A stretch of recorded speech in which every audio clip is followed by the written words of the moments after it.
Hi everyone, তো কিতা খবর? আপনারা ভালো আছেননি? আমরা যখন হুজাই এইচপি পেট্রোল পাম্প আছে দেখায়নি, ওখানে রিসেন্টলি মানে এইচপি পাওয়ার পেট্রোল যেগুলো আছে বা X95 যেগুলো আছে ওগুলো রেট বাড়িছে। আগে এগুলো রেট আসলে 106 টাকা 55 হয়েছে, এখন রেট বাড়িছে 108 টাকা 63 হয়েছে।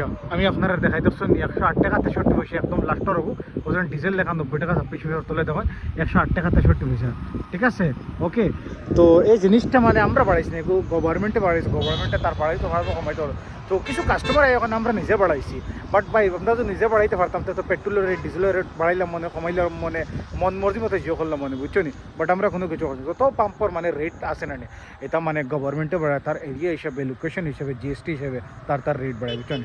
বাট রিসেন্টলি এখন পেট্রোলের রেট ব্ল্যাক পাম্পও 102 টাকা 3 টাকা গেছে, আমরা যাবো 100 টাকার ভিতরে। ওকে, তো আমরা পাওয়ার X95 যেগুলো ইয়ানি পাওয়ার যেগুলো রেট আমরা বাড়াইছি না ভাই, অটোমেটিকলি গভর্নমেন্টে বাড়াইছি, বুঝছো নি?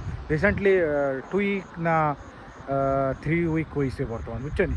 তো ওগু আর কিছু না, মানে একটা আপডেট দিলাম, বুঝছো নি? বুঝাই এইচপি পাম্প যেগুলো শিকারি বাড়িতে আছে ও।